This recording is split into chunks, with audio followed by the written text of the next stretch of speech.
This is your dose of daily market wisdom with master trader Nick Santiago. Starting from humble beginnings, Nick has been beating the markets for over 2 decades. He shares with you his take on the profitable trades that will have you moving towards financial freedom in no time at all. To see an in-depth review of his track record and much more, go to inthemoneystocks.com. Welcome. This is your daily dose of daily market wisdom with master trader Nick Santiago. I'm Kerry Lutz. It's 3/20/23, show 476. Well, peace has been restored to the banking sector, right, Nick? That's what they tell us, Kerry. That's what they tell us. Well, you got these financial stocks bouncing today after UBS buys Credit Suisse, which was bailed out by the Swiss National Bank last week. Then you have the Federal Reserve announcing a coordinated central bank action with the Bank of Canada, the Bank of England, the Bank of Japan, the ECB, the Swiss National Bank, and this is all to provide a provision of U.S. dollar liquidity. So, I mean, is this, what do we call this? Is this a banking restructuring? Is this a bank bailout? I don't even know what we should really call it at this moment. Is it, giving us confidence? But today you got the financials getting a bid, and, we have to look at it like that. Money coming out of some of this bigger cap tech names like Microsoft, which is down 3%, which had a big run last week as a safe haven. But, now you see money going into the financials. So it's just like the hot potato. The hot potato money is going to the financials now. Last week, it went into big cap tech. So I don't really even know if we could give this a name. It was just a hot potato market. And then on Wednesday, Kerry, we're going to have the FOMC make their interest rate policy decision for the U.S. Now, right now, everybody's expecting a 25 basis point rate hike. Some firms like Goldman are expecting the Fed to pause. I'm going to stick with the 25 basis points. The Fed has been pretty transparent about what they're going to do. But again, this is very, very sudden, all of this stuff occurring. And again, if you ever go to any banking crisis, they don't normally end in one weekend or 2 weekends. They normally linger for months upon months. So we'll see how this one plays out. They're protracted for sure. But what is the 2%, what's the 2-year treasury now? Because they've been, trying to peg that to the federal funds rate.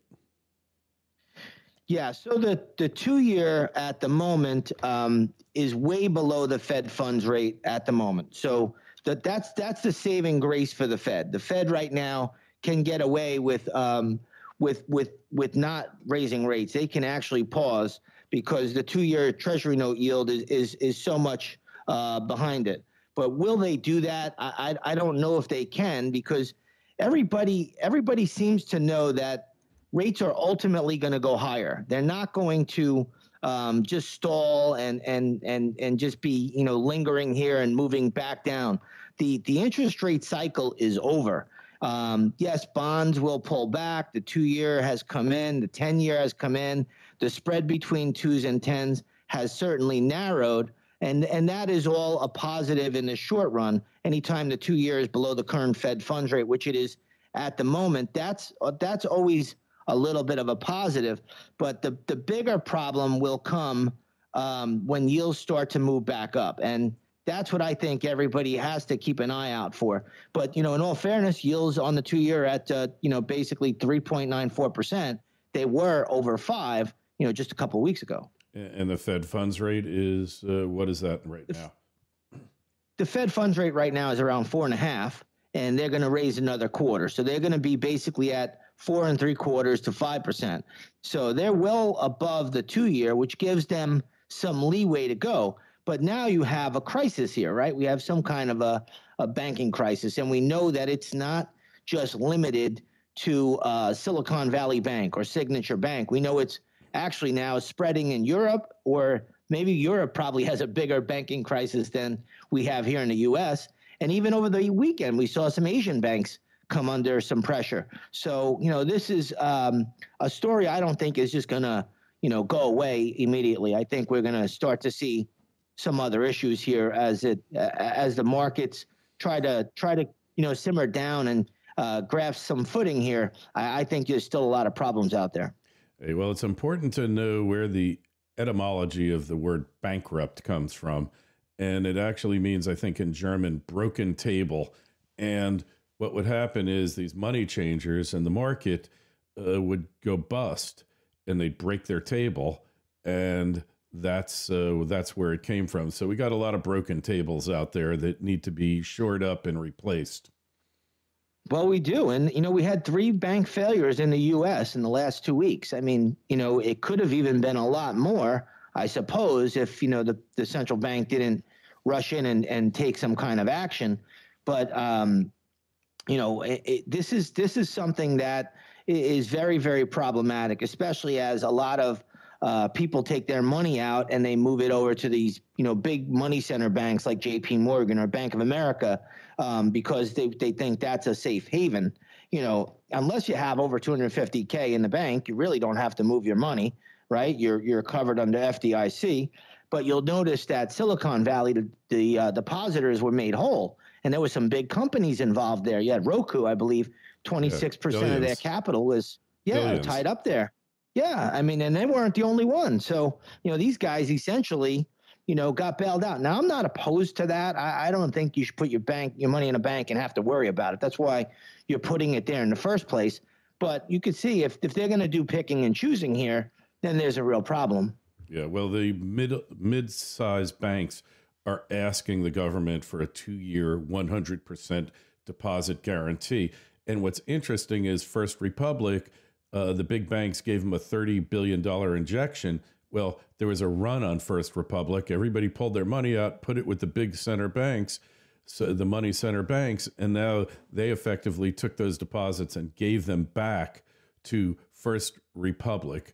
And, First Republic is definitely a better run bank than SVP. SVP was ridiculous. Signature Bank wasn't that badly run either, but they had minimal hedging. And in an volatile interest rate environment, you can't run a money lending operation without a hedge. Well, this is all done or all coming from an inverted yield curve. And, back when this all started, the market topped out in January of 2022. I said, all inverted yield curves lead to big problems, and they're going to hurt the banks eventually. And it lasted even a little bit longer than I would have thought, to be honest with you. But you cannot borrow at the short end and lend out on the long end when you have an inverted yield curve. The math just doesn't work. And these guys are, if these guys that are in charge of these banks, they obviously don't know or haven't experienced an inverted yield curve scenario. That's what it seems like to me. And, I don't think this problem ends really anytime soon. Maybe towards the middle or latter part of this year. But, you got a good bounce today. Take it for what it's worth. And, again, this is going to be a choppy year either way. So nothing really new to me when I look at this kind of action.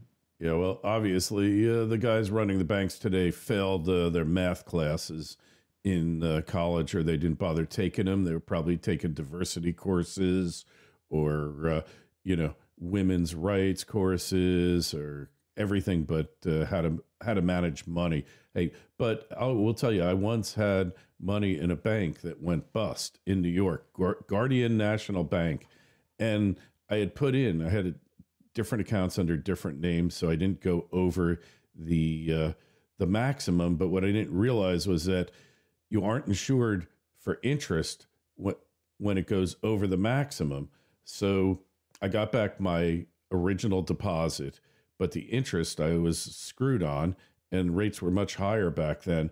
But I got this thing called a participation certificate or something. I wound up getting it back about 2/3 of the money that I'd lost there over the years, over the next 2 or 3 years, as the bank was liquidated. So that's real life experience in this situation.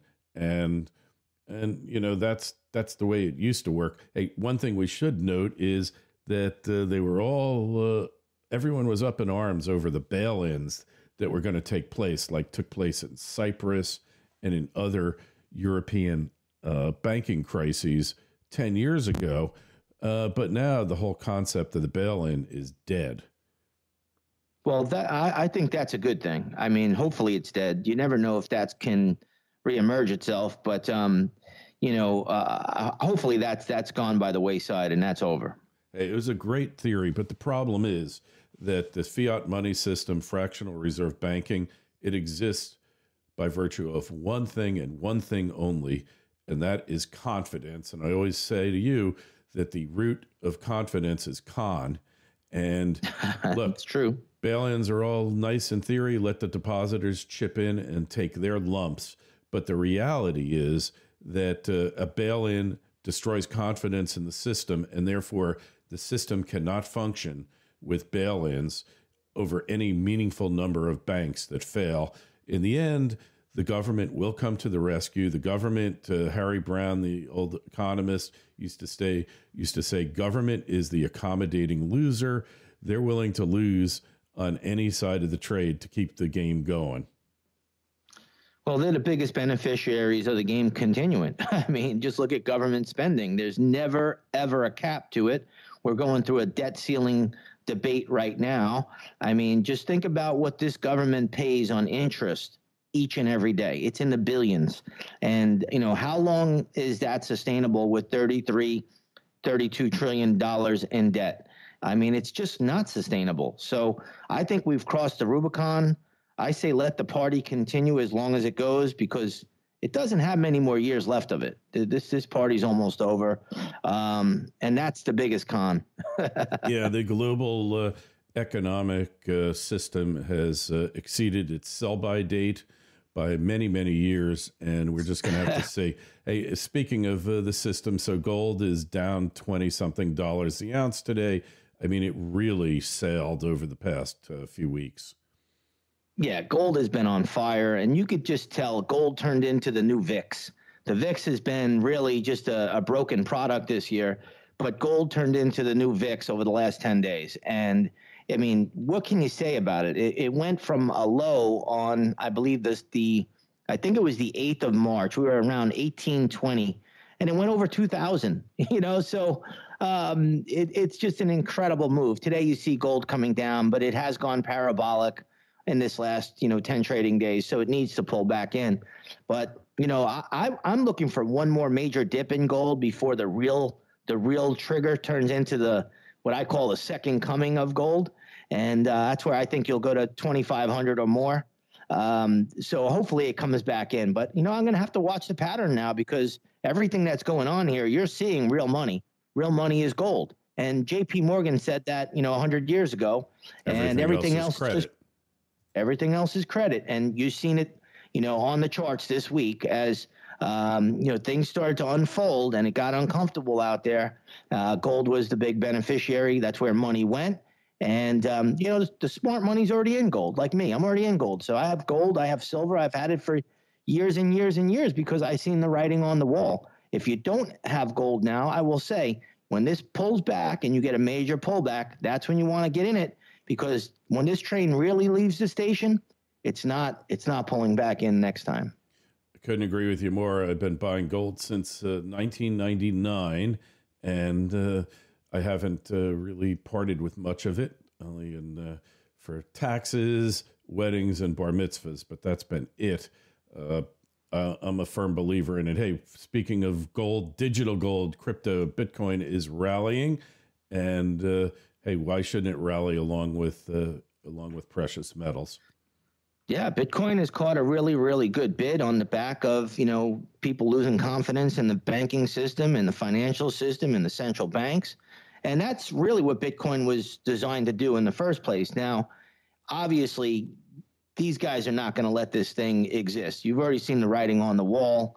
I mean, they put every kind of kibosh you can on it. But right now, Bitcoin lives to fight another day. I think it still goes even a little higher from here, but not a whole lot more. And then I do think Bitcoin comes back down as the bigger chart pattern is still very, very bearish. Short term, though, it's had a great breakout. And again, I don't think it goes all that much higher, but it's had a tremendous move over the last, 7-8 trading days, just like gold has.